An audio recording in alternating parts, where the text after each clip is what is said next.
We'll hear argument next in Case 23-1007, Cunningham versus Cornell University. Mr. Wang? Mr. Chief Justice, and may it please the Court. When Congress enacted ERISA, it identified a number of prohibited transactions and codified that understanding in 29 U.S.C. Section 1106. In Congress's view, these transactions posed a special risk of being potentially harmful to the plan, generally because they involved a party in interest, which includes a fiduciary's relative or an officer or an owner of the plan, or a person providing services to the plan. Petitioners here have identified a transaction that falls within the text of Section 1106, and the Second Circuit's decision to dismiss that claim prior to discovery was incorrect for 3 reasons. First, text and structure. Congress frequently writes laws where it puts liability in one part of the statute and exceptions to liability in another. And when it does so, this Court has time and again held that plaintiffs plead and prove liability and defendants plead and prove exceptions to liability. Second, precedent. In Keystone Consolidated and Harris Trust, this Court made clear that the prohibited transaction provisions provide for categorical rules. But what the Second Circuit's approach does is it converts those categorical rules into qualified ones. And that brings me to the final reason for reversal, which is that they're not just qualified prohibitions, but they're qualified based on exemptions that involve information that plaintiffs cannot know and do not know prior to discovery. Information like who the counterparties are in a cross-trade, or how large a block trade is, or what asset classes are in a block trade, which is exactly why, when Congress wrote these provisions, it intended for petitioners to plead and prove under Section 1106 and for defendants to plead and prove under Section 1108. For these reasons, Your Honor, we ask this Court to reverse the judgment of the Second Circuit. I welcome the Court's questions. If we were to read your complaint as it is, what exactly is the injury? The injury is that with regard to the prohibited transaction provisions, Your Honor, the injury is that the plans here engaged Fidelity and TIAA, who are parties in interest, and that violates Section 1106A1C. So how did that harm the plan? It harmed the plan because Fidelity and TIAA didn't simply just provide record-keeping services to the plan. They bundled them with investment products. And those investment products, in turn, had operating expenses. And those operating expenses were then shared via revenue sharing to the plan to pay for record-keeping. Now, that bundling resulted in Fidelity and TIAA pushing, this is on page 22 of the joint appendix, pushing its own products, its own actively managed products, leading to higher expense ratios and therefore greater record-keeping fees in the result. Your theory means, I think, or at least the other side says, that it's a prohibited transaction just to have record-keeping services. Correct, Justice Kavanaugh. I think and our that theory seems nuts, right? That's what they say, and it does to me seem nuts too. So what do we do with that? Well, Justice Kavanaugh, let me try to unpack that. I think the starting point would be to look at the text of the statute, and I think for outside service providers that would fall under 1106A1C, something that the fiduciary shall not do. Now, that doesn't sort of provide a per se bar, and we don't think it provides a per se bar. Instead, it says, look, that gives plaintiffs an opening to open the door to plead a claim. That doesn't mean that they'll succeed on liability. 1108, that's the purpose of 1108. Of course, but just to state what's obvious from the amicus briefs, and we've heard before in other contexts, they're worried about the expense of litigating this past the motion to dismiss. So it's not enough, they say, at the motion to dismiss to say, you're not alleging, to Justice Thomas's question, you're not alleging excessive or unreasonable amounts paid for these record-keeping services. You're just alleging that we had them. Well, of course we have them. Right? Everyone has them. You have to have them. So it's an automatic ticket. Pass, go immediately to discovery, summary judgment, huge expense. These universities, other defendants are saying that's just completely absurd and ridiculous, which is, the starting point of Judge Livingston's analysis was looking at trying to make sense of all this in context, I think. Now, maybe there's a good answer to that, but is it kind of an automatic ticket when you assert that a plan has record-keeping services to get past the motion to dismiss? Well, Your Honor, maybe I can back up on that, Justice Kavanaugh, and sort of answer it in two ways. The first way is to say that I think as we recognize on page 19 of the Joint Appendix, record-keeping is a necessary service, and then there may be certain moments where you want to outsource that to an outside service provider. You don't have to, but you might want to. But if you do that, if the fiduciary does that, then then it's not a blank check. What 1106 and 1108 say is it's not a blank check. And if that transaction is subject to challenge, then 1108 provides the necessary exemption for you to marshal. Now, I think the sort of But you can't just say, sorry to interrupt, and I want you to continue, but just to get this point, you can't just say, and you're not alleging that the fees were excessive at this point on this claim. That's not going to be enough for you to get it dismissed, correct? Well, I think that as we note in our and you really suffered no harm, to Justice Thomas's point, either. Well, Justice Kavanaugh, and I think this is consistent with Justice Thomas's point as well, that there are other guardrails that we point to, things like fee shifting and standing and the enormous expense of even bringing a case that would deter this. And I think the best practical proof of this is that the Eighth Circuit has embraced this rule for 15 years, and we don't see any evidence of it happening. The respondents and their amici provide. The amicus briefs, maybe that amicus briefs might engage in puffery, understandably. I mean, I understand that. I'm not saying understandably, but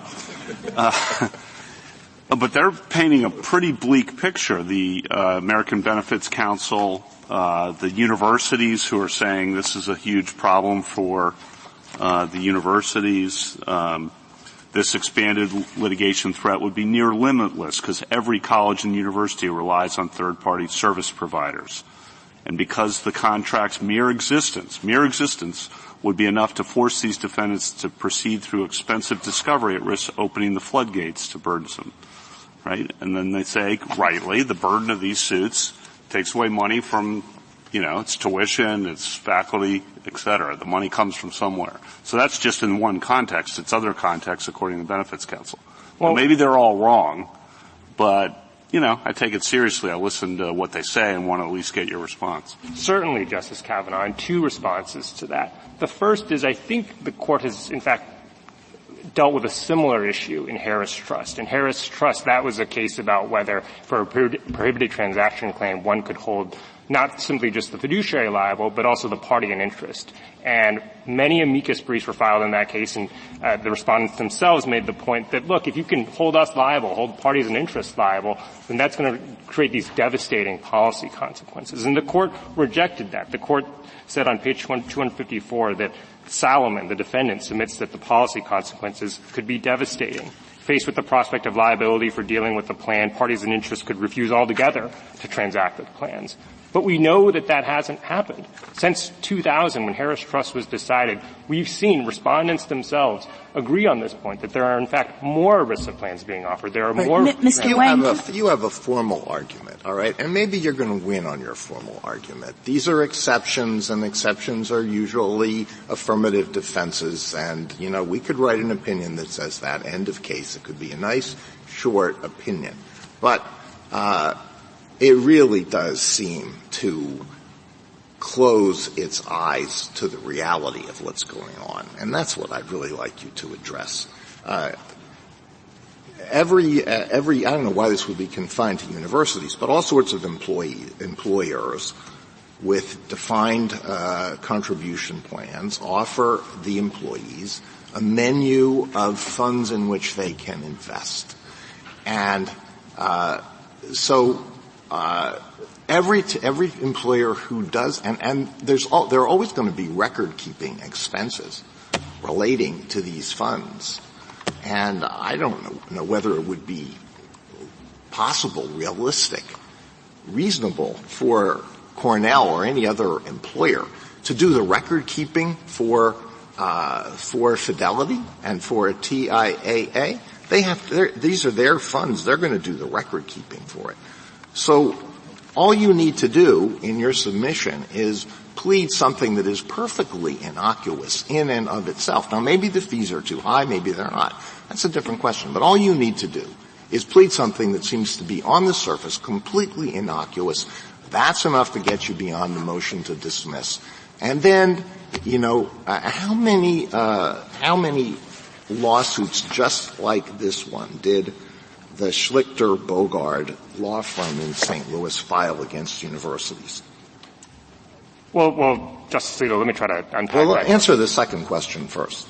As to how many lawsuits were filed? How many lawsuits just like this did that law firm file against different universities? I think it's filed a significant number. I don't have the specific number off the top of my head, but I would say that 12,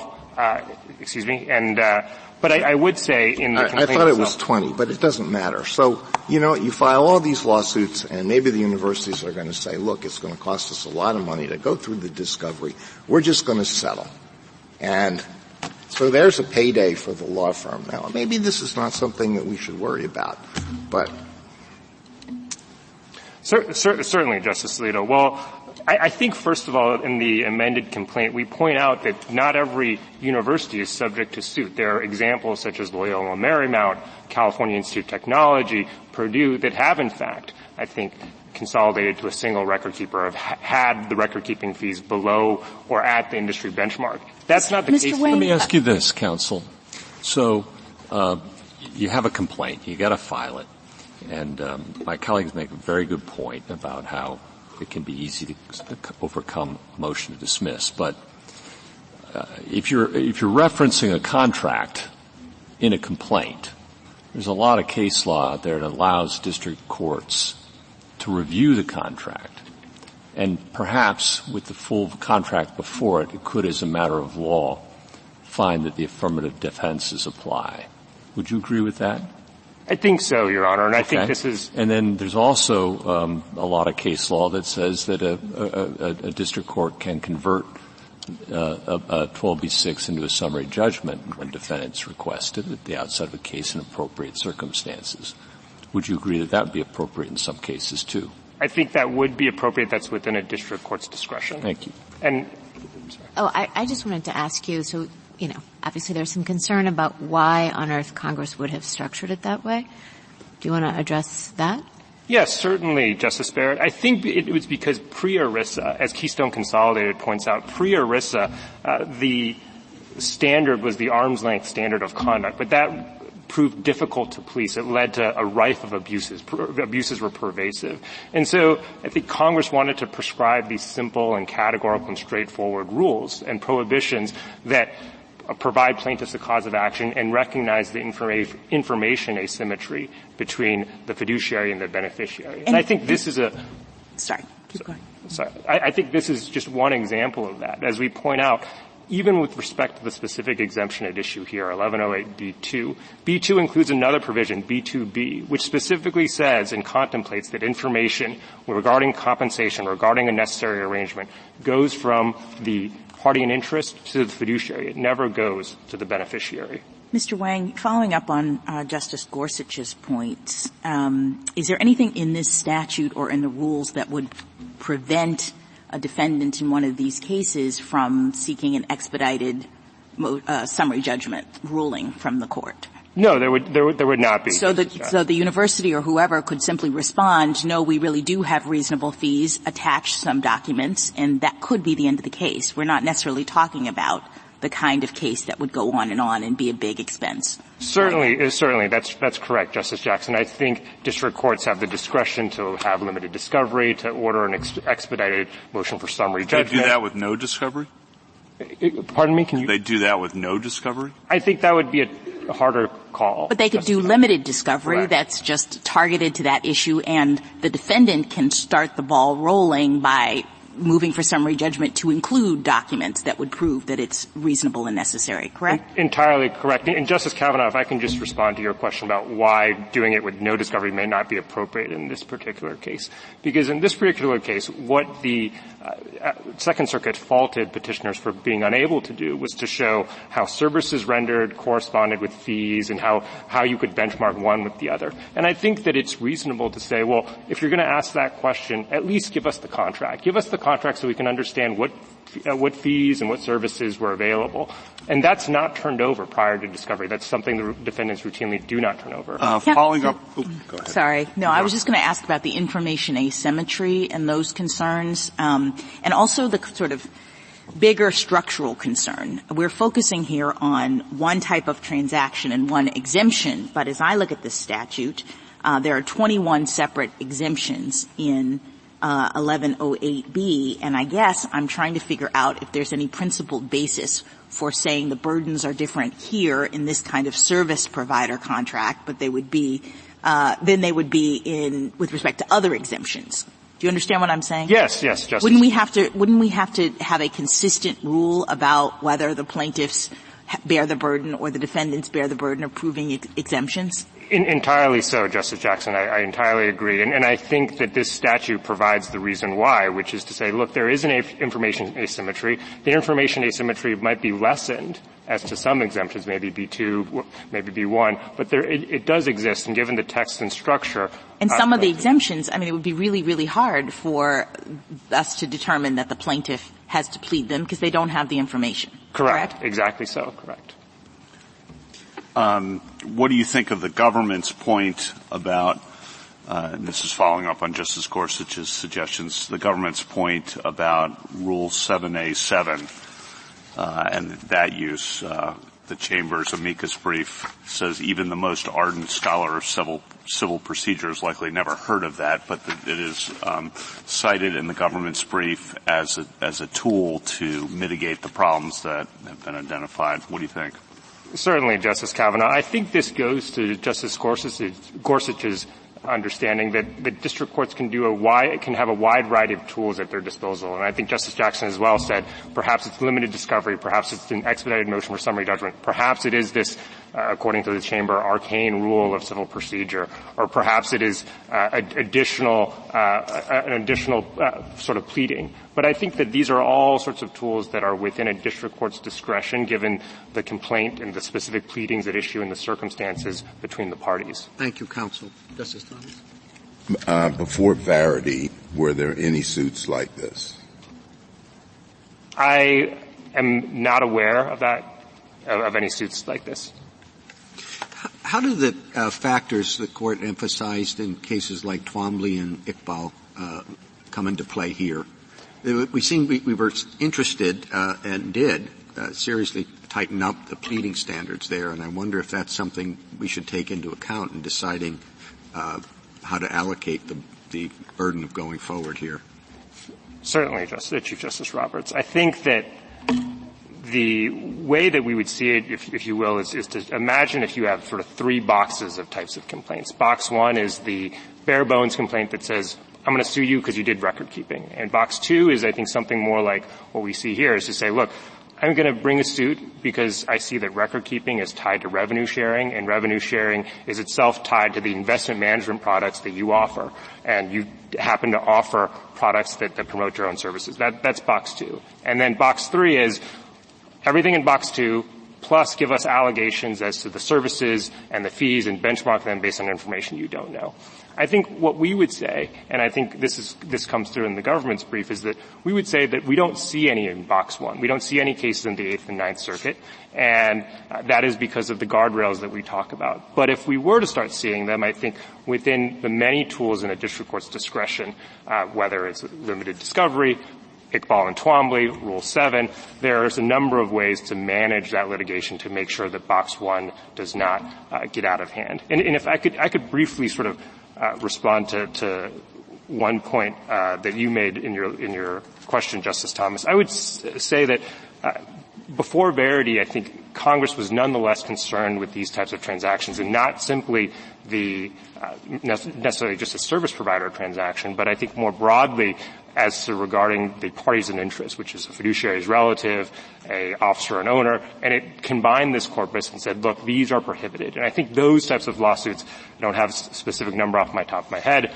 but could have happened pre- and post-Verity. Justice Alito, anything further? What are the guardrails that you think are in play here? Certainly, as we point out, I think there are a few. One is simply the expense of litigating one of these and bringing one of these cases. Some more formal guardrails include fee shifting, standing, sanctions. So those that we outline in our briefing all provide, I believe, various deterrent mechanisms to the bare bones allegation that I think the court has expressed some concerns about. So Rule 11 is one. Standing is another one. What do you think you have to plead to establish standing? Do you have to plead anything more than that I am being charged for record-keeping services? Do you think you have to prove that the charge is excessive, or do you, in order to have standing at the pleading stage? Well, Justice Alito, I think that that's a little bit of an open question after this Court's decision in Thole. Certainly, I think with Thole, perhaps one takeaway is that, yes, you would have to show, because simply alleging record-keeping would be pleading an injury at law and rather than injury at fact. So I think that is a possibility. So all you have to plead, I was charged too much, and that's enough to establish standing. I think in the appropriate case, yes. However, I think that, again, this goes back to the other guardrails that might be there, which are fee shifting and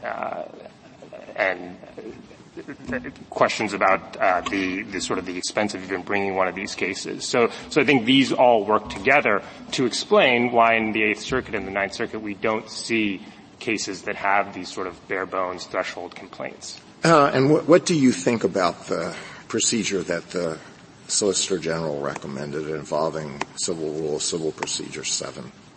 I think do you think that's that is something we should say is a good practice? I think that is one of several options that would be available to a district court to address perhaps these concerns over bare bones complaint. But a district court could do that. A district court could say, after the answer is filed, I want to reply, and then rule on whether it can be determined based on the pleadings, if the defendant is entitled to judgment on the pleadings. Certainly, Your Honor. I think that's how we would see it. Of course, the district court could have other options available to it, such as limited discovery or an expedited summary judgment motion as well. And you think that should be mandatory for the district court to go through that? Well, I'll ask the Solicitor General that. I have no more questions. Thank you. Justice Sotomayor? I do. This isn't that easy a case in my mind. You're right about the general rules we've set, but this statute is slightly different because many of the cases that we've seen before, the prohibitions were on one page and the exemptions were in a different section, but the prohibition didn't reference the exceptions the way this statute does. It says, except for the exemptions in 1108, you can't do the following. On the other hand, there's 21 exemptions within 1108, but I also understand there's dozens, if not 100 more, that have been passed by the Department of Labor. And if we accept the other side's position that you have to prove the case and say there's no exemption, I don't know how you know that. You're right. How will you know which exemptions are pertinent or not, correct? Correct. And so that's really the problem in this case, which is either whatever we decide, someone's going to be potentially unfairly treated because no plaintiff has a way of knowing what all the exemptions are and what potential exemptions the other side could pick.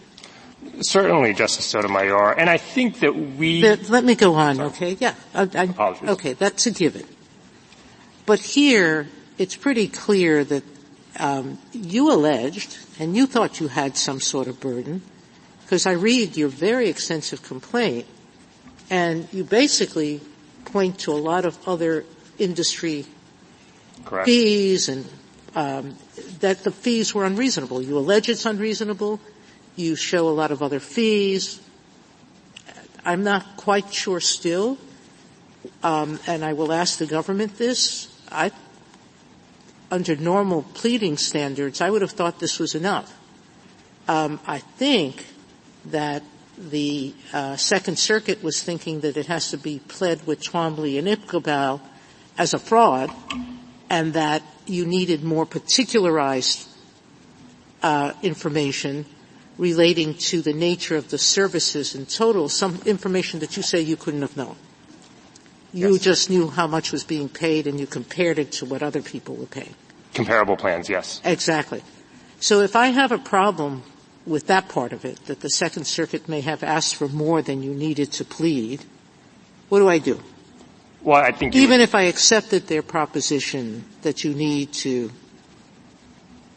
allege, for whatever reason, pleading standard, injury standard, that you have to allege something more than that they had a transaction.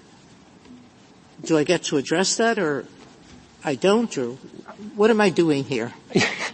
Certainly, Justice Sotomayor. I think that what you're doing here is first, I think you would reverse. We would ask this Court to reverse the judgment of the Second Circuit, and it'd reverse by saying, look, if these are enough under Iqbal and Twombly, and it involves unreasonableness, then whatever rule you apply, we would still say that there was a legal error here.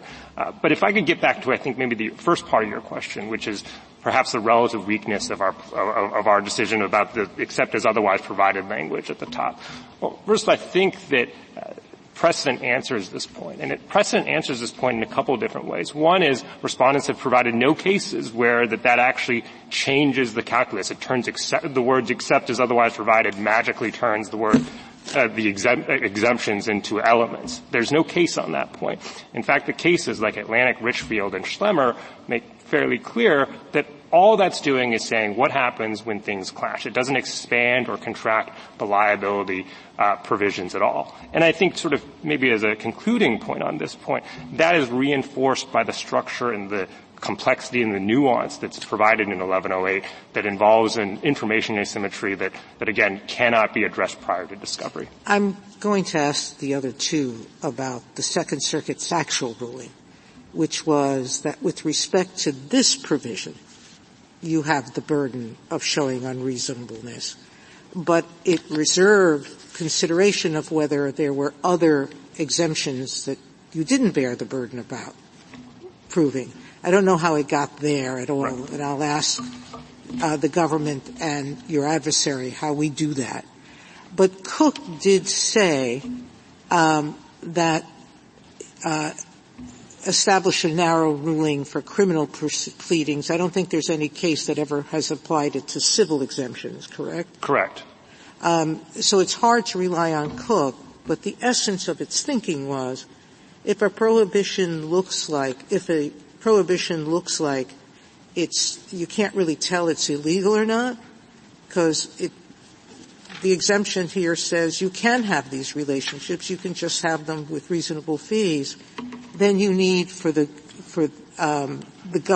government to prove they were unreasonable. Why wouldn't that apply here? That concept. Why wouldn't Cook's apply observation? Here? Yeah, I think it wouldn't apply, not simply just because of the criminal-civil distinction that we talk about, but also for the information asymmetries that you mentioned. And it doesn't sort of really, I think, the respondents are asking this Court to sort of carve out the statute in a few different ways, to try to gerrymander it by saying, look, we'll put the B2 exemption, we'll treat that as an element, and we'll try to carve out service providers, and then we'll stitch together 1106 and 1108. But that's not how the statute is written, and certainly that might lead to some results. We don't see that happening in the Eighth or Ninth Circuits, but if it does, I think that's in Congress's province to address. Thank you. Ms. Kagan. Justice Gorsuch, anything? Just in terms of the litigation in the Second Circuit and the District Court, there were other counts, right? So the complaint, and correct me if I'm wrong, I might be mistaken on this, there are other counts about unreasonable or excessive fees, but this count 4, was just prohibited transactions, and that's the only issue we are addressing here, correct? Correct, Justice Kavanaugh. Okay, thanks. Justice Jackson. You've been asked a few questions that indicate concerns about the expanded litigation threat in this circumstance. And I guess I'm wondering whether those concerns are really consistent with what Congress itself was thinking in the context of this ERISA statute. Congress set up fiduciary duties. It created a series of remedies for plan participants to enforce those obligations. And at the beginning of the statute, it says that it was, quote, providing for appropriate remedies, sanctions, and ready access to the federal courts. So it appears that Congress did not really share the concern about the litigation in this area that the amici in this case have raised. That's right, Justice Jackson. I think that with respect to Congress and this Court's understanding of Congress's intent in ERISA, it's to provide a broadly protective and remedial statute and provide an avenue for plaintiffs to enforce ERISA's terms and conditions. And I think it's telling that simply that respondents and their amici, especially their amici, have in fact advocated for changes to 1106 several times in the halls of Congress. Congress has declined to do that. It's kept the scheme as it is, and I think applying the text as written is appropriate in this instance. Thank you. Thank you, counsel. Ms. Dubin? Mr. Chief Justice, and may it please the Court. The text and structure of this statute demonstrate that the 21 exemptions in 1108B are the fiduciary's responsibility to plead and prove.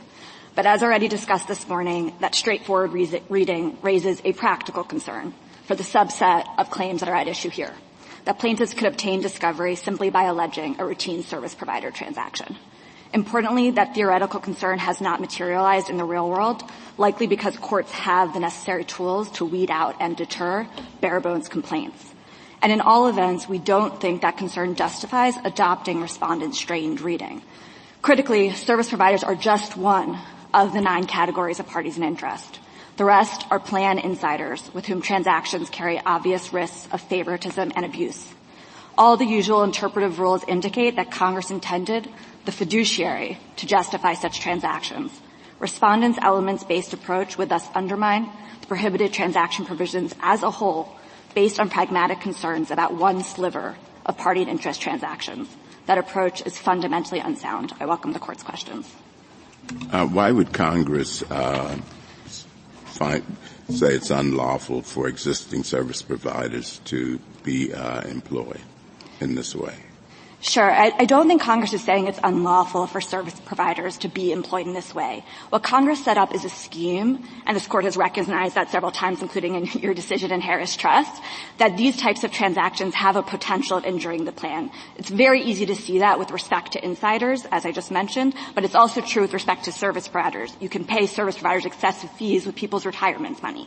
So the scheme Congress set out specific transactions that are prohibited and then exemptions from those transactions that you can show that a particular transaction was reasonable and necessary. And in that context, it makes perfect sense to put the burden on the fiduciary to show that the transaction was justified and reasonable. The fiduciary is the one who enters into the transaction. The fiduciary is the one who has the information about the transaction. And the fiduciary is the one who's charged under trust law with ensuring that these transactions are an appropriate use of people's retirement money. So do you think this is just a mistake on Congress's part? In other words, you're saying this scheme makes perfect sense with respect to insiders, but when you apply it with respect to these third-party providers, service providers, all of a sudden you're potentially making liable a really big category of innocuous conduct.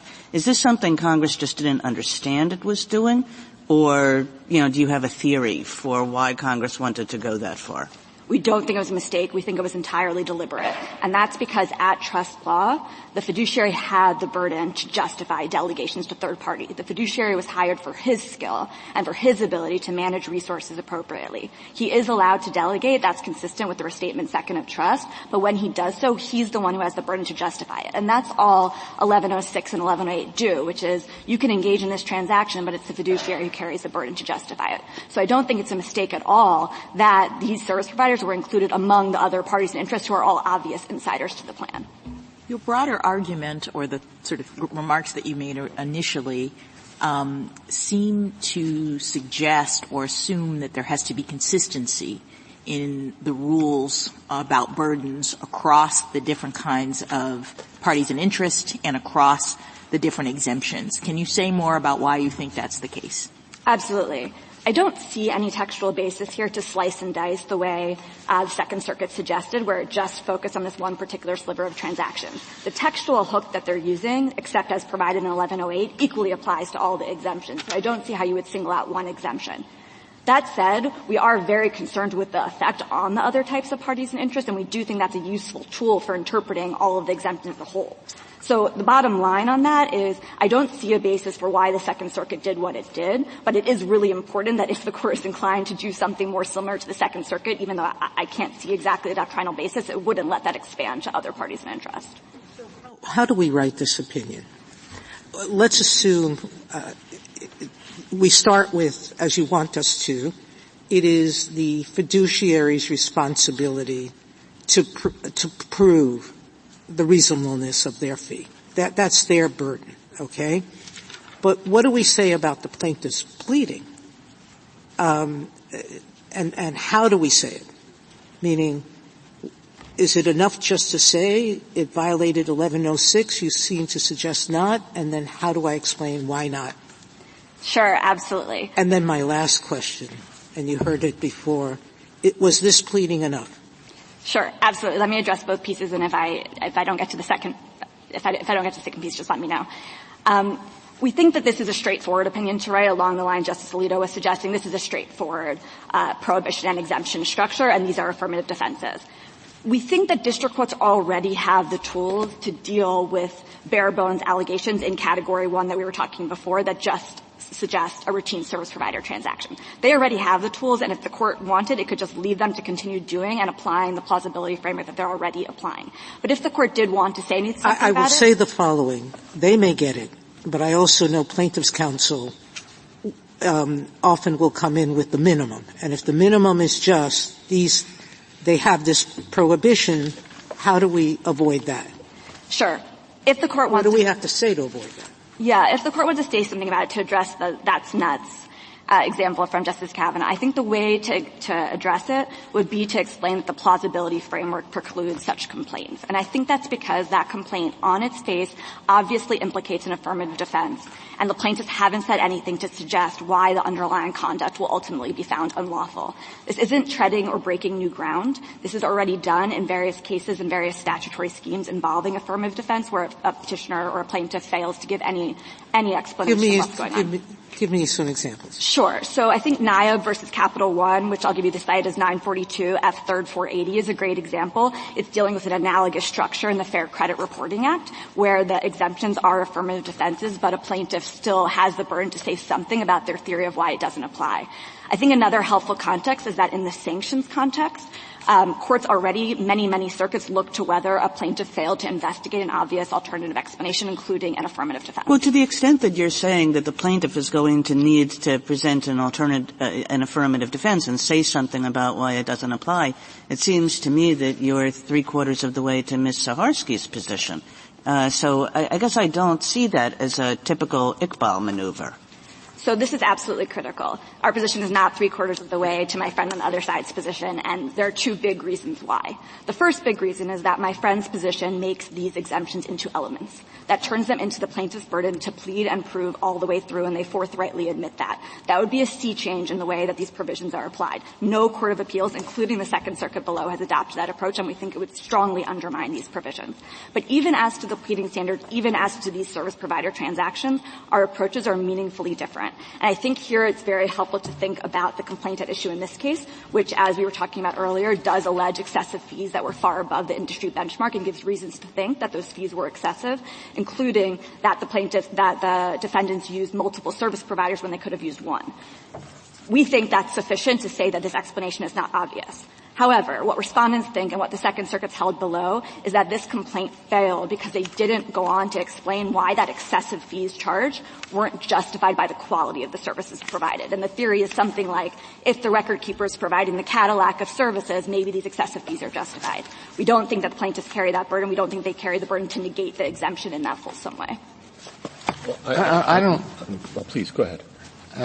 I'm a little puzzled by what I've understood you to say, but maybe I don't understand it. Why should the plaintiff have to do anything more than plead the elements of 1106? So in a case like this, the plaintiff simply has to plead that the fiduciary with respect to the plan shall not cause the plan to engage in a transaction if the fiduciary knows or should know that such transaction constitutes a direct or indirect furnishing of goods, services, or facilities between the plan and the party in interest. So all they have to plead is that that the fiduciary here caused the plan to engage in the furnishing of goods, services, or facilities by TIAA and Fidelity. End of the elements. That's all you have to plead. Why would anything more be required? Sure. It's because I don't think that complaint plausibly alleges entitlement to relief. I think the problem with that complaint is that you're alleging a routine transaction with a service provider for services that they provide on the market. See, that's the problem I have, too, which is in Twickball, there was an obvious explanation that would negate the existence of a cause of action with, forget about affirmative defenses. You didn't even get out of the gate. Was there a contract combination conspiracy under the Sherman Act, or was it unilateral action in parallel? Okay. That's one thing. Here you're asking for somebody to plead essentially away an affirmative, what you're calling an affirmative defense, not its elements. I think that's what Justice Alito and Justice Kagan are getting at. And I'm unaware of this Court having endorsed that move before. And it seems to me doing so would have ripple effects we cannot presently anticipate across, transsubstantively, across the law with respect to affirmative defenses. Thoughts? Sure. I appreciate the Court's concerns, and of course we're cautious about spillover consequences in other areas. Again, I think this is already what district courts are doing on the ground when they encounter a complaint that is just that's one thing. Leaving it alone is one thing. Saying something about it is another. I completely agree it's different when things are happening sub rosa rather than announced by this Court. Not sub rosa. No. In the normal course, lower courts developing the law, and when splits arise or occasion arises, we address it. But we don't. First view, review, come on, right? Let me just try to situate this entire line of questioning within our case, which is we are not urging the Court to say anything about this. We don't think the Court needs to. We think the statutory answer is clear, and for the reasons Petitioners already given, these are affirmative defenses, these exemptions. We are four justices who are concerned with this and do think it's appropriate to say something. We do think this is the right answer that's happening on the ground, but I absolutely appreciate the concerns you're articulating. Thank you. Thank you, counsel. Well, which is it? I mean, earlier you said that it has to, you have to say enough to make it plausible, and that suggests to me that that's a judicial, the Court has to, if we say that's the standard, the Court has to look at it and determine whether it's plausible. I mean, is that your answer, or is it we don't have to say anything? I was differentiating between what this Court says in an opinion resolving this case and what district courts do on the ground. I agree as to the first response that I gave, which is that district courts on the ground should be evaluating plausibility. And I do think if you failed at all to respond to an obvious explanation for the conduct that would render it unlawful, that is a problem for a plaintiff. And I think that's perfectly within the judicial role to recognize that. And I think district courts and lower courts on the ground are doing this already. As to what this Court says in an opinion, I think it depends on how the Court is weighing the various spillover consequences at issue here. But this is all after you've gotten to the point, I think, where you've already rejected Respondent's approach, which I think simply doesn't work as a matter of the statutory scheme and has its own pragmatic consequences. This is simply whether you want to address this would produce nuts results for these bare-bones complaints, and I think this is the right answer. Justice Thomas? Well, I'm still puzzled by your argument, because a lot of your answer is, well, look at what the district courts are doing on the ground. But is what the district courts are doing on the ground correct? That's what I'm interested in. And I understand the argument that all that's necessary to be pled are the elements of the provision that creates liability, and those are the ones that I set out. And they say nothing about the reasonableness of the fees. I don't know how the reasonableness of the fees gets into the pleading requirement if that's the way we go about it. Sure. So I think looking at this Court's decision in Iqbal, the language used there was a claim has facial plausibility when the plaintiff pleads factual content that allows the Court to draw the reasonable inference that the defendant is liable for the misconduct alleged.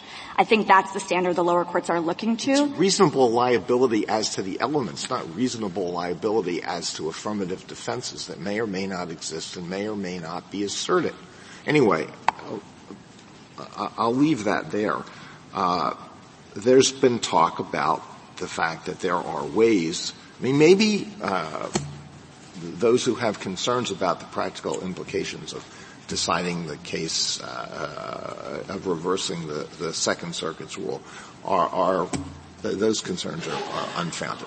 Maybe they are. Okay. Let's assume that there's some basis to it. And what you propose with Rule 7 does suggest that the government thinks there's a basis to it. So, if all you have to do is plead what I've just outlined, what are the things that district courts can permissibly do that would alleviate these concerns?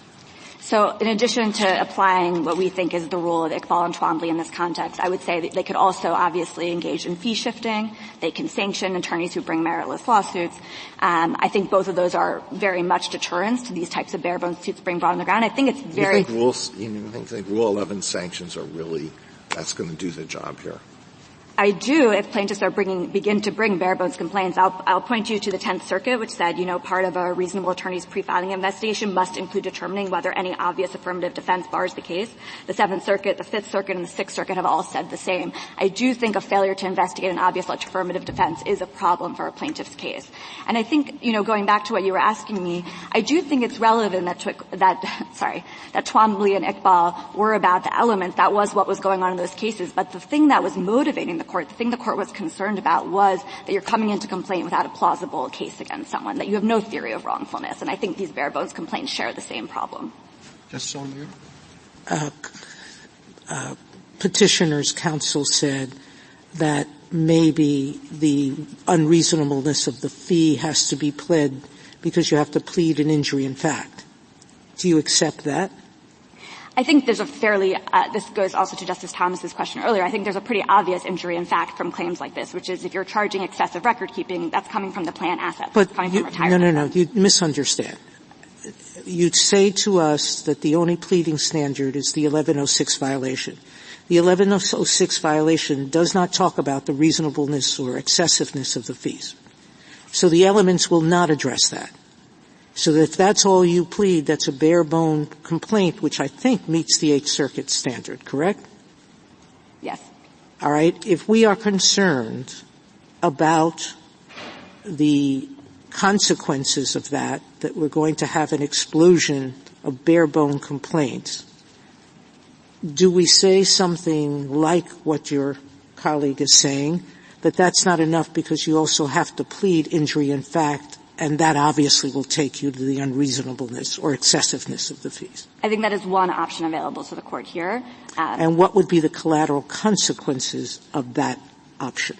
So I think some of these claims, like these claims are about excessive fees coming from the plan, and I think, that obviously applies in this sort of defined contribution plan. You look at a defined benefit plan, like what was going on in Seoul, you could still have someone engaging in excessive record-keeping fees and the fiduciary is not being careful with plan assets. And that might mean the fiduciary is the wrong person to be in charge of this plan, that they're not being careful with plan assets. And one of the equitable remedies is replacing the fiduciary. I think that's a harder case for how you think about the injury in fact construct playing out there. Justice Kagan? And when you say these bare-bones complaints, are you talking about the same complaints that Mr. Wang said was in Box 1? And what are those complaints exactly, and what takes you out of that category? Sure, and let me be very clear about this. I think Box 1 is a complaint that just alleges a service provider transaction for routine services. That's Box 1. Box 2 is a complaint that includes allegations like the ones we see here, that the fees are excessive 4 to 5 times the industry benchmark, that there's a reason to think the plan is paying excessive fees, that they're using multiple record keepers when they could have used one, that he didn't engage in a competitive process for these record-keeping services. Box 3... To me, that doesn't sound like a bare-bones complaint. Are you suggesting otherwise? No, that's exactly our position here, which is that box 2 is where the complaints should be, and in fact, that is where the complaints that we're seeing on the ground are. The suits being brought under this allege that there are excessive fees and that there are reasons to think the fees are excessive. That's actually what the practice is playing out on the ground, and I think the practice is playing out on the ground that way because of the constraints we've been talking about today. So those are not ones that in any circumstance would raise the necessity of talking about affirmative defenses. That is our view. Obviously, the Second Circuit disagreed with us. That was exactly yes. But right. Yes, that's exactly our view. Okay, you were going to go on and tell me about box 3?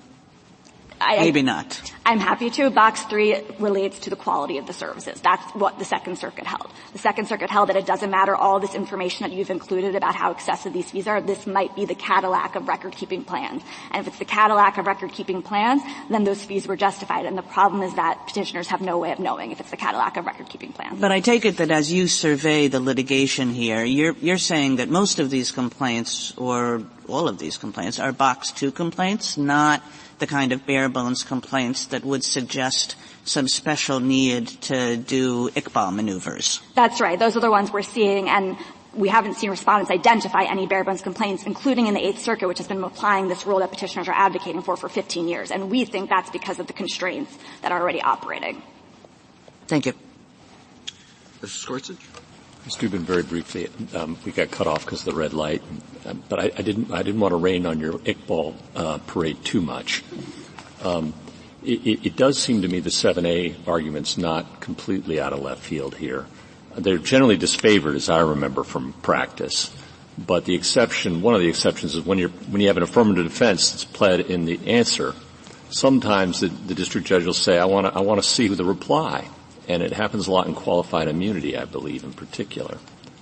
And then, once you have a pled affirmative defense, a particular one, not just a laundry list, as Justice Alito said, then you might be able to Iqbal it seems to me.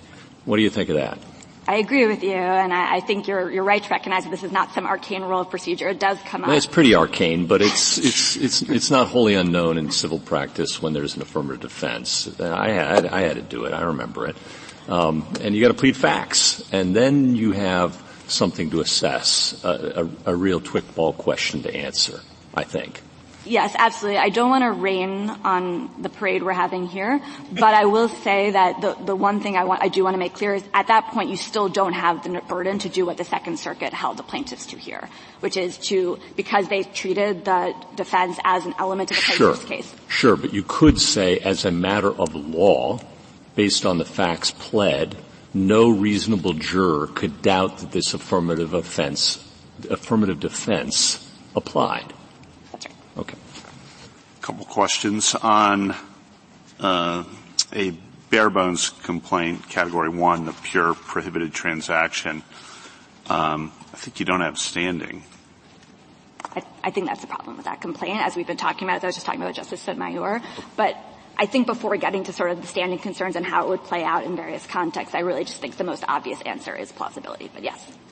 Okay. And then I think most of the cases, in response to your discussion with Justice Kagan, are going to involve a claim like that, which is count 4 here, and other claims that are excessive fees claims, different counts, right? But we still have to analyze the other counts may not go forward, the prohibited transaction count. In other words, I don't know that it's enough to take care of the prohibited transaction count that you're alleging excessive fees in the other counts, or is it enough? Do you understand the question? Let me try, and if I haven't correctly understood you, please correct me. If you're asking if the complaint here was done entirely properly, I don't think it was. The allegations I'm talking about really weren't in the right place in my view. They weren't related to count 4, correct? To the prohibited transactions claims. Yeah. However, the Second Circuit did consider them in its analysis because it didn't apply that sort of level of formalism and still found that they were not enough. And I think that's the critical piece where we diverge from the Second Circuit. We absolutely do think it was enough here. Let me make sure I have that. That sounded important. You think what was enough? The Second Circuit said even if you consider all of the allegations in the complaint here. At the end of the analysis of count 4, it had a little tack on, right? Yes. Even if you consider all of the allegations plaintiffs made here about the fees being far above the benchmark, about the fact that the plan didn't engage in a competitive bid process, and about the fact that they used 2 record keepers when they could have used more, that would not be enough because the petitioners haven't shown that those excessive fees weren't justified by the quality of the services provided. And that part of the analysis we strongly disagree. To get past a motion to dismiss. Exactly. Right. So the point, and this is where, to Justice Kagan's point earlier, about 3/4 of the way, at least on the pleading standard, I think you're 99% of the way, but Respondent will obviously address that, which is you have to allege something suggesting unreasonableness of the fees, somehow get that in, at least if, as Justice Gorsuch says, it's been put into play at the motion at the pleading stage. Correct? Right. Another way of looking at this is sort of on the face of the complaint. Have you pled yourself out of court? That's another way of thinking about it. And I think if you just aren't doing anything to show that these fees are not obviously reasonable, you may be in that category of claims. Good. Thank you.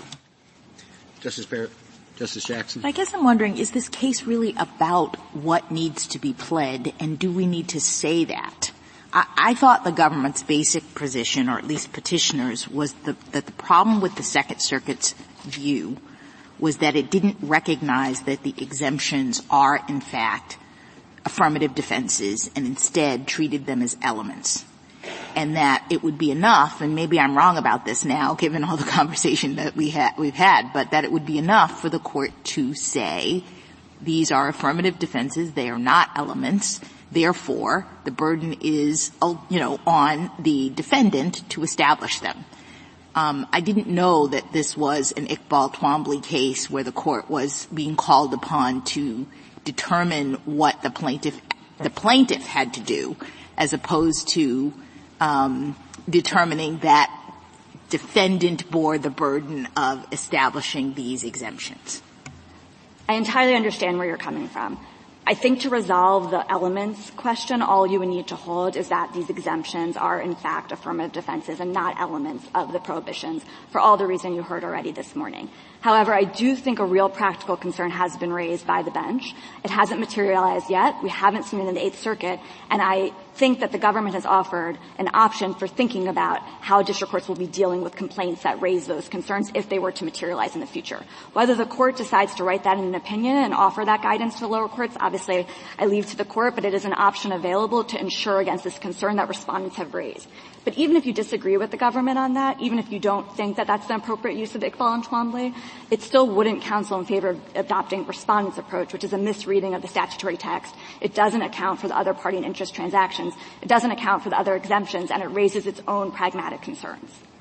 And we wouldn't have to say those other things to resolve the exemptions question that was presented in this case. Yes. The other things that you referred to are really only in response to respondents' pragmatic concerns. Respondents are saying, don't do what you just said. Don't resolve the case along the, straightforward Meacham, ADA, Corning Glass. Don't resolve this case along those lines because of these pragmatic concerns. And to the extent the court shares those concerns, we have offered that framework as a helpful tool. Thank you. Thank you, counsel. Ms. Saharsky? Mr. Chief Justice, and may it please the Court, Petitioner's view is that pleading the mere fact of a service provider transaction defeats a motion to dismiss and a case could go forward. That can't possibly be right. If we look at this statute, it is unique, Section 1106A, because it covers an incredibly broad array of innocent beneficial conduct.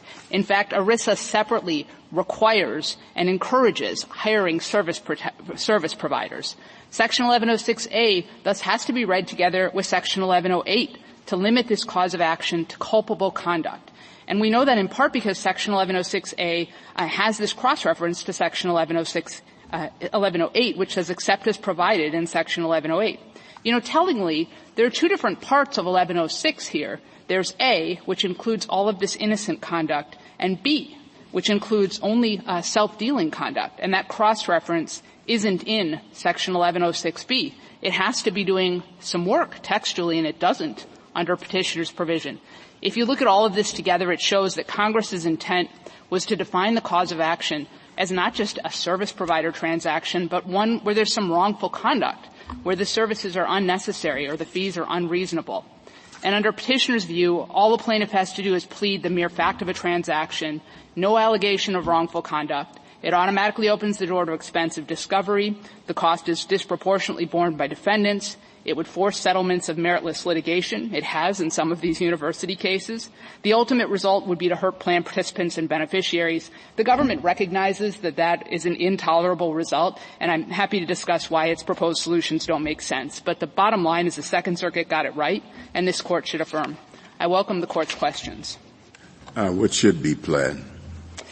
So here it's that the fiduciary caused the plan to enter into a transaction with a party in interest, which a service provider is, and either that the services were unnecessary or that the fees are unreasonable. I mean, there was never any question in this case about what exemption might apply. This idea that petitioners say, oh, we don't know what exemption might apply. I think everyone thought that was obvious, and the government seems to agree because they say that they have to plead unreasonable fees too. So, it's just a question of can they just come to court and say service provider transaction with nothing wrong with it, as opposed to service provider transaction with some kind of wrongdoing that's in Section 1108. And we think, this court's decisions in Iqbal and Twombly, make clear if you come to court, you've got to have done some investigation and have done some, have some plausible allegation of wrongdoing.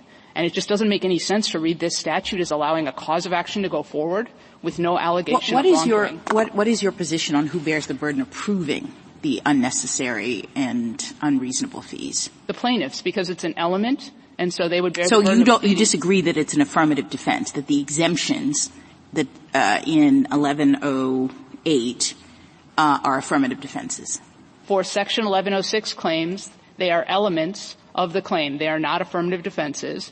The burden is on the plaintiff to plead them, and that's the question. What do we do about the structural clues in the statute that the other side explains that this is a pretty common way in which statutes are set up, that you have prohibitions and then you have exemptions, and that we ordinarily say the burdens apply in the way that they are articulating. And you don't normally see elements in this way. What's your response That's right, to but that? this Court has many cases where it said that there are exceptions that are elements. And the question it asks is, do you need the exception to define the wrongful conduct? And Cook was a case like that, but there's a series of a whole bunch of other cases. Are all cases. 21 exemptions elements in your view? And then what do we do about the information asymmetry, the fact that plaintiff could not possibly know many of them? Well, the plaintiff only has to plead the one that's relevant on the facts of the case, and I think it helps to think that, a case comes to a court to challenge, a plaintiff is challenging a particular transaction. Either it's a service provider contract, or it's a certain type of buying of employer stock, or something else, and the different exemptions apply to different factual circumstances. And as I think was discussed, but do they have to be consistent with respect to the burden that you say falls on the plaintiff? Are they all elements, all 21 exceptions? With respect to 1106A claims, which include the exemption and otherwise would be only innocuous conduct, then yes, the relevant exception in Section 1108 would be an affirmative defense, but not all of them would be relevant in every case on the facts. And I think you can think about this in terms of what a plaintiff has to plead to go forward with a complaint. I'm sorry, you said some of them are affirmative defenses? I said that a plaintiff would have to plead facts regarding the one that was regarding the transaction, the type of transaction that's applicable in their case. So, for example, there are some that involve block trades or cross trades or buying employer stock, and no one was doing any of those things here, so there's no requirement to plead those kind of facts. The plaintiff's burden is not to plead legal conclusions, but to plead facts that show an entitlement to relief. I understand the plaintiff's burden generally. I'm just trying to understand your theory about whether all of the 1108 exemptions, all of them, become elements in the 1106 context.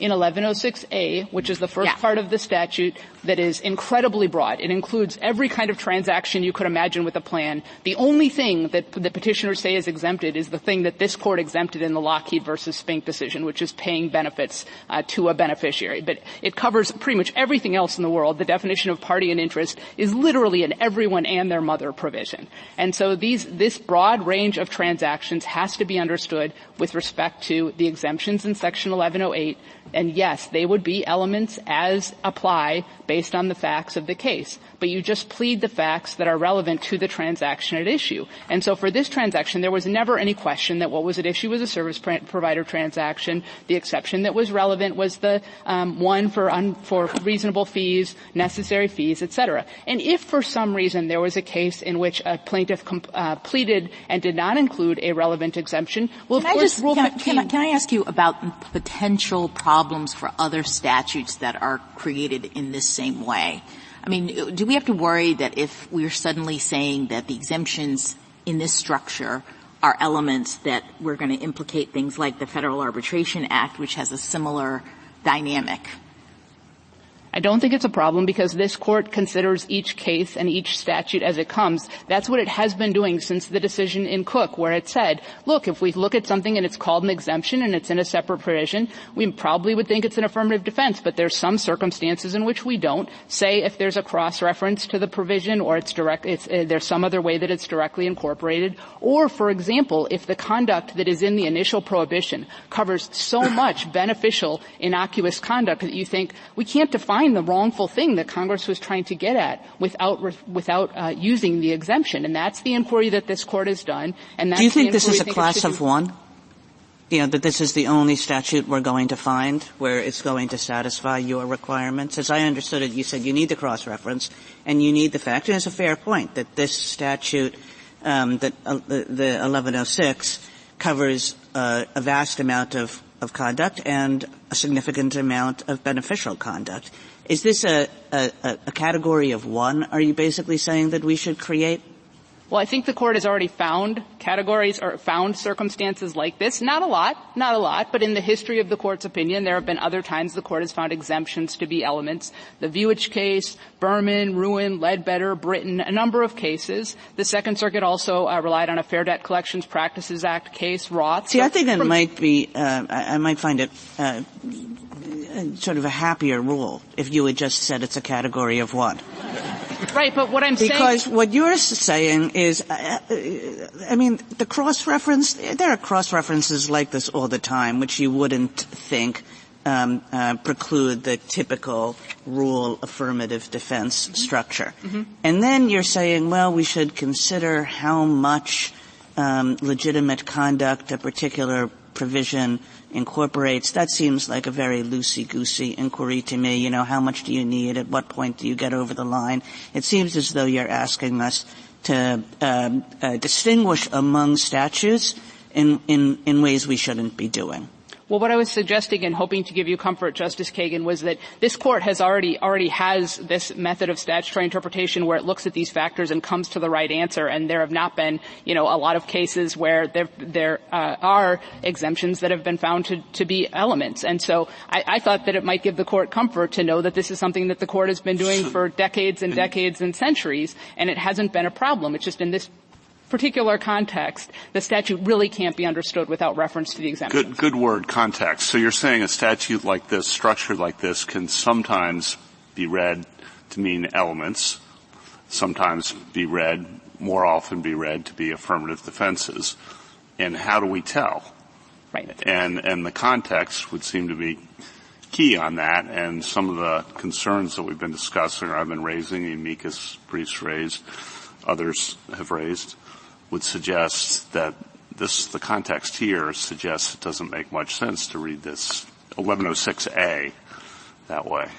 Right. So I'd point the Court to four factors. One, the incredible breadth of Section 1106A, which reaches so much innocent conduct. Nothing wrongful, not limited to wrongful conduct by itself. Then you have the cross-reference, which says, okay, we don't have to read it by itself. We're being told that we should read it with Section 1108, which is what limits it to the wrongful conduct. And then you don't see that cross-reference in Section 1106B, which is the one that defines only wrongful conduct, only transactions that involve self-interested conduct. So you think, I got to give some meaning to that language that's in 1106A, the cross-reference, but not in 1106B. Petitioner's view does not give any meaning to that language. It is superfluous. And then the fourth thing I think about about is that there are other parts of ERISA where Congress either encouraged or expressly required the use of service providers. And I think to myself, well, Congress said that plans have to do this and every plan does it, so it would make no sense at all to say that Congress just defined the cause of action as using a service provider. If I put that all together, I'd have to come out that this would be part of the... So on the context, you're pulling in the other statutory provisions too. I think that fourth point's pretty important. And then another point, I just want to be crystal clear on this because the other side says, well,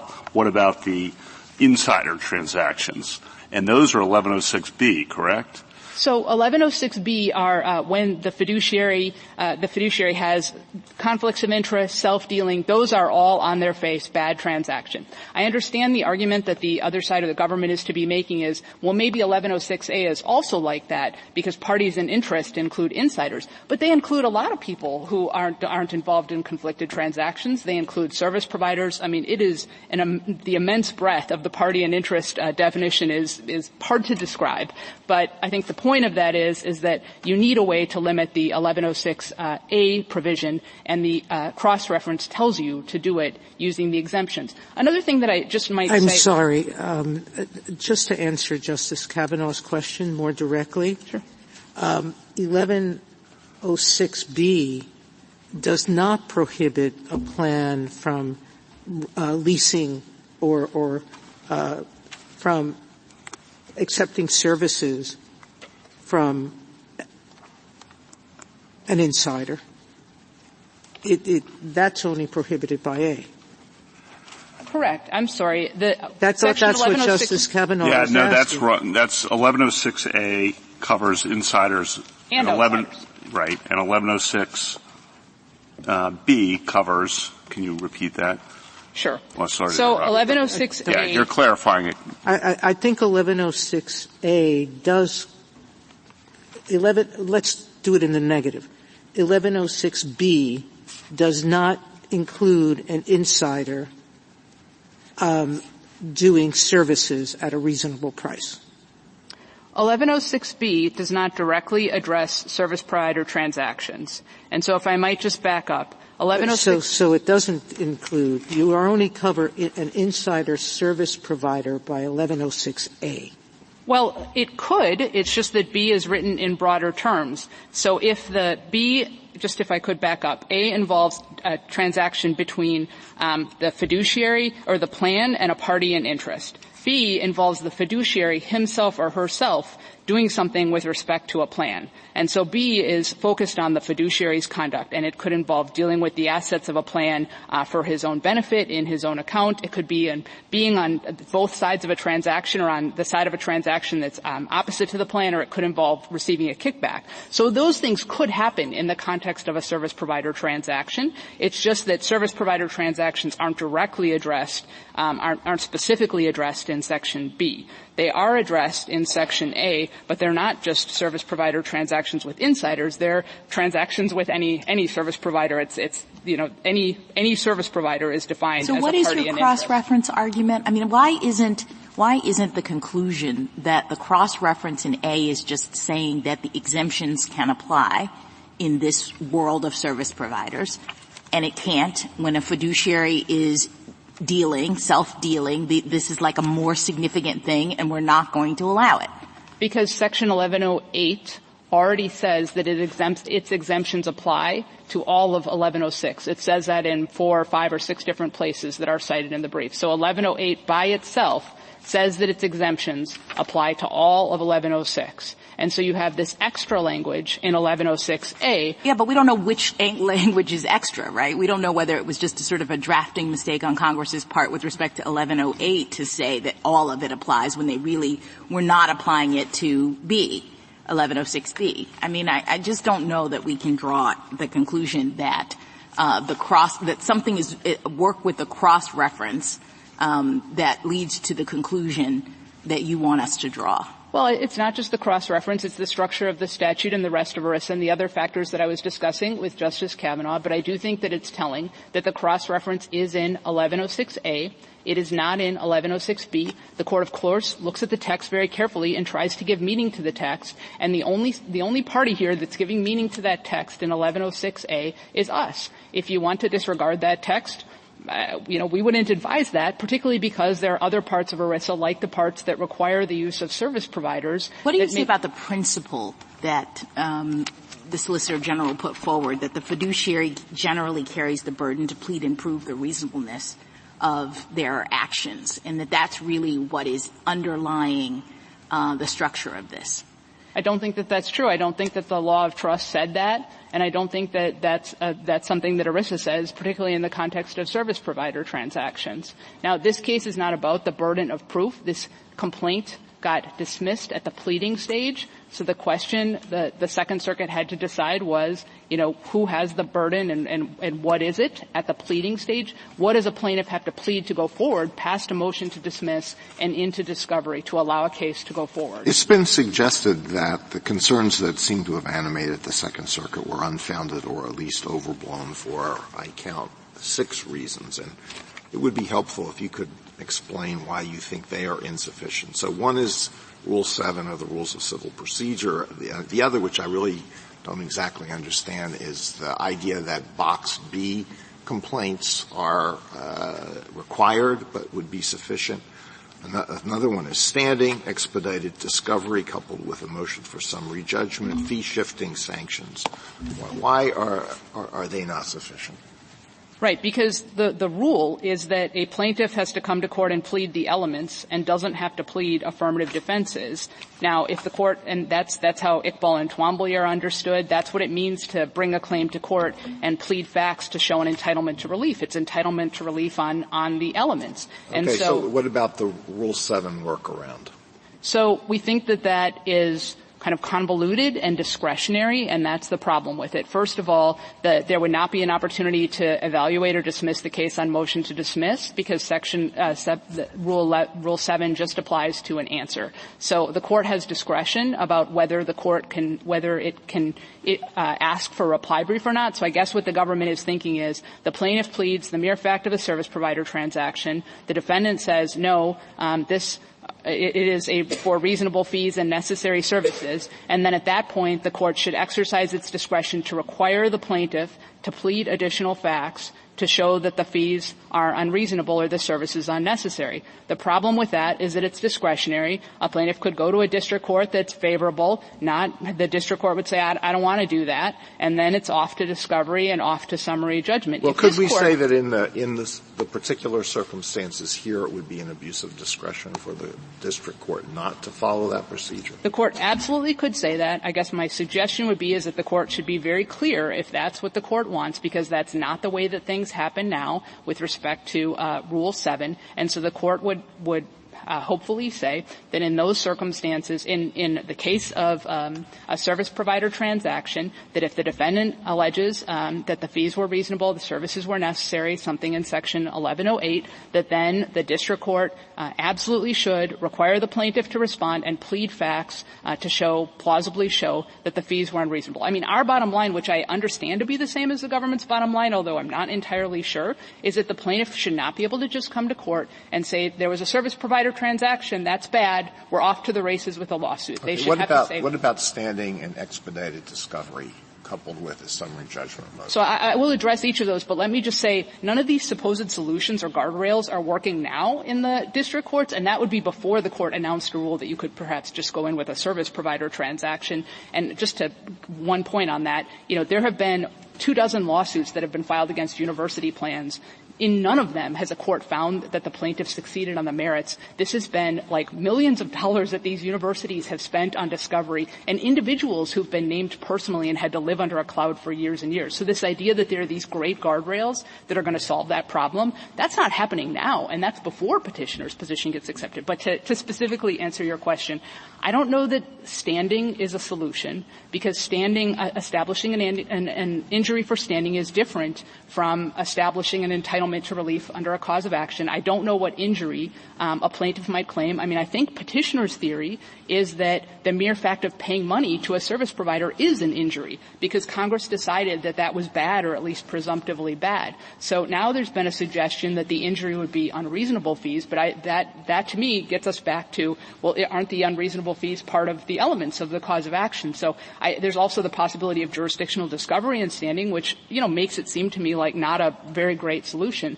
And I guess the last thing I would say on that is, if there is a standing problem or some other constitutional problem with the statutory interpretation that petitioners are suggesting, that would be a good reason not to do that thing and to take the other reading of the statute, which is much more reasonable. I mean, nearly every court that's looked at this, and, apparently the Solicitor General say, petitioner's position just can't be right.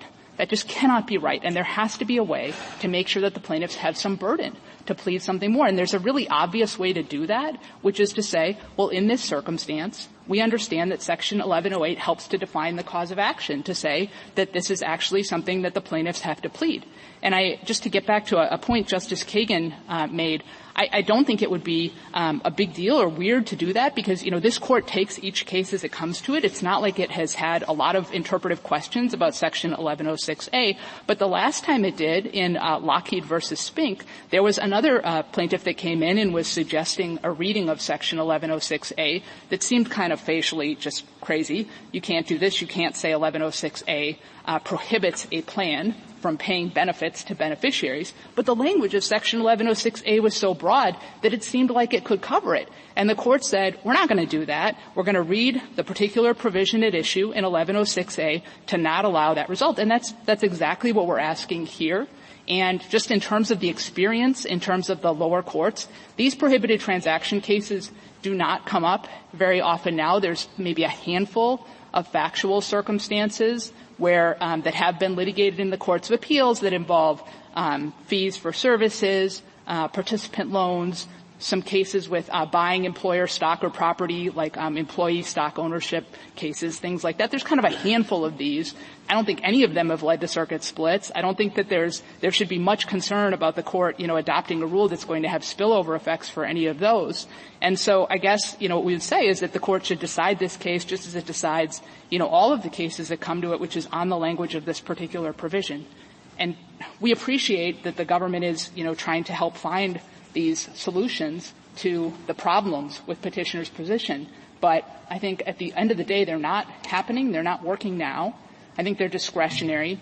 The suggestion about maybe there could be expedited discovery or not much discovery because you could just look at the face of the service provider, the contract and see if it's good or not good. Well, that hasn't been happening in these cases. I mean, there have been experts on both sides to discuss whether the fees are reasonable or not. Discovery has gone on for years and years. These university cases started in 2016 and they're still going on now. So I just would caution the Court before thinking that any of those suggested solutions would be real solutions. Could you just go back to the suggested solution of the government? I think you said to Justice Alito, it just doesn't make any sense. But I wasn't quite sure I understood why you thought that. Sure.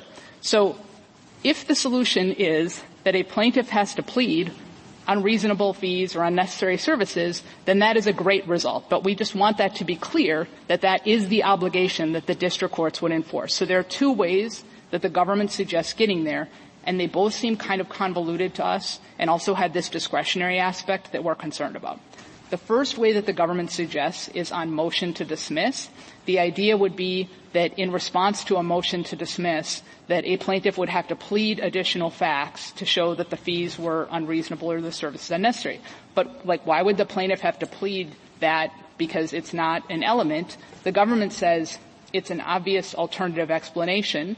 But we think that misunderstands, for the reasons Justice Gorsuch gave, what the obvious alternative explanation doctrine is. It's like a reason that the element isn't met. Like in an antitrust complaint, the allegation could be, well, a whole bunch of companies did the same thing. But an obvious alternative explanation is, well, they all did the same thing because of market forces. So it wasn't that they did, the bad thing, which was a conspiracy. Here, what petitioners define as, the bad thing is just the service provider transaction. And the fees being reasonable isn't an alternative explanation for whether there was a service provider transaction or not. It's like an extra fact. Now, if the Court wanted to revisit Iqbal and Twombly and say that it also imposes a burden on plaintiffs to negate affirmative defenses, that would be terrific. But it would be, I think, a sea change in the law that would have effects well past this case. So that's their option one. And then I think we've discussed a little bit more their option 2, which was Rule 7. So the option 1 was for the motion to dismiss stage. Right. I was asking about option 1. If you feel like you have more to say on Rule 7, go ahead. But that was what I wanted to know about. I just think if the court wanted to pursue a Rule 7 solution, it should please make clear that that is something that district courts have to do, because it is discretionary and there's not judicial review of it, and these cases could go on and on and on. I would like to say one other thing, though, about Rule 7 and this particular case, which is, so assuming that the plaintiffs do have some burden to plead unreasonable fees, we think the Second Circuit correctly found that they didn't plead it here, and that this court, ordinarily doesn't review that kind of holding, like the application of a legal principle to particular facts. But if it did, it would be clear here that there's no reason for a remand. So just to explain what the Second Circuit did, pleading that fees are unreasonable, of course, is just a legal conclusion, so you need some plausible facts to show why they're unreasonable. Here, there was an allegation that the fees were too high, but there wasn't any allegation of what the services were for, or that there were other university plans that had comparable services that had much lower fees. And that's all the Second Circuit was saying. It didn't say anything about Cadillac plans. It just said, we don't know if something is too high unless we know what it's for. We don't know, we need to know, what services it's for. Is it more services? Is it fewer services? Is it better services? And that's not a weird rule in the Second Circuit. That's actually the same thing that the 6th, 7th, 8th, 10th circuits have said in these unreasonable fee cases, which is you can't just plead high fees in the abstract and say they're too high. You have to give us some plausible facts as to why they're too high, which are, compare them to something else that's like your plan where they didn't pay those kinds of fees. And so, we think the Second Circuit was exactly right to say that. The only other thing I'll say, just because the government put this in issue, is that, there's no point in a remand in this case because the plaintiffs actually had the opportunity to try to adduce, evidence through years and years of discovery to try to show that the fees were unreasonable. That was, I think as Justice Kavanaugh was suggesting, not on their prohibited transaction claim, but on their claim for breach of the duty of prudence. And so they went through all this discovery, and they were supposed to put forward their best evidence of the fees being unreasonable, and they couldn't do it. They had 2 experts, but those experts didn't actually compare the fees to the services or to any other plans. And so the district court and then the Second Circuit said, well, you've got no evidence of this. So, it's not only that we don't think that they properly pleaded it, it's that, they've already lost on the merits. And so even if the court decides to do something different from the Second Circuit, we think the rule should be that they have to plead the unreasonable fees. And here, they just didn't. The Second Circuit found they didn't, and it's just not going to matter at the end of the day. So, the bottom line is petitioner's position's intolerable. Nearly everyone recognizes that. The Second Circuit gave you a sensible solution that's very careful reading of the statutory text and doesn't create superfluous language, accounts for all the other provisions of ERISA, and, we think that you should adopt that approach, and we think you should affirm. Thank you, counsel. Justice Thomas? Justice Alito? Last point you raised previously, the trial. Did you have experts who said why your fees were reasonable? Yes. So it was summary judgment. We had an expert. They had 2 experts. Both of their experts were found to be unreliable under Daubert. And then we also had our own expert that explained that Cornell's fees were entirely in line with the other fees charged by other universities. So you may be right on that bottom line. So even if we vacated and remanded and encouraged a Rule 7 or whatever, you would still win downstairs. Correct, but we're suggesting that you shouldn't vacate and remand. No, I know what you want. I'm just saying. Well, just as a practical matter, this case has been going on since 2016, just like these other university cases, and it's time for it to end. Justice Kagan? Justice Gorsuch? Justice Barrett? Justice Jackson? Thank you, counsel. Thank you. Rebuttal, Mr. Wang? You just have 2 brief points. The first point was in response to some questions to my friend on the other side about the superfluidity of 1106. I apologize. About 1106A and 1106B. Why does it have one and not the other? And I think this court's opinion in Barton versus Barr is quite instructive on that. It says at page 239, redundancies are common in statutory drafting, sometimes in a congressional effort to be doubly sure. And why would Congress want to be doubly sure here? Because, in fact, Respondent's brief concedes this point. On page 27 of their brief, they say, as a practical matter, Section 1108's exemptions may apply less often to Section 1106B than to Section 1106A. And I think in response to Justice Kagan, some of your questions about is this a class of one or not, I think it's pretty clear it's not a class of one. And maybe one analogy can help crystallize this point. Imagine you're going to the airport and you see a sign that says, except as otherwise provided, no liquids, gels, or aerosols. And then you see another sign that says, no firearms on the plane. And then the third sign says, here are the exceptions. I think the except as otherwise provided is just telling the common traveler, well, certainly, we don't want most liquids, gels, or aerosols in, but if you have a medical reason, a dietary reason to bring them in, go ahead. Make sure you take a look at those exceptions. But there are far fewer exceptions for firearms, and if they do exist, take a look at that, but we don't want to direct you to that list of exemptions. And I think that's just one common instance of the fact that it's not a class of one. I think this leads me to the second and sort of final point I'd like to make, which is, Justice Gorsuch asked quite a bit about ripple effects and what are the ripple effects of ruling in our favor versus ruling in Respondent's favor. And I think that crystallizes the daylight between our positions. Our position is to ask this Court to read the statutory text as written and to apply the text as written using common tools that it sees in terms of the structure of the text, the information and symmetries, common law, trust rules. Respondent's position is not simply to sidestep the text, but to contort it and to distort it in two different ways. The first is to sort of try to stitch together 1106 and 1108. Some of the 1108's exceptions actually become elements, and then you have to plead and prove beyond that. And the second more important way, I think, second and equally important way that Respondents ask you to distort the text is to say, look, we know Congress defined parties and interests. It has all of these categories, and we want a little bit of a special carve-out for outside service providers, persons providing services to the plan. But the text doesn't countenance that. And as a practical matter, the Eighth Circuit, the Ninth Circuit, these other courts that have adopted the standard that we advocate, we don't see cases on the ground that suggest that any such solution is needed. So for those reasons, Your Honor, we ask this Court to apply the text as written and to reverse the judgment of the Second Circuit. Thank you, counsel. The case is submitted.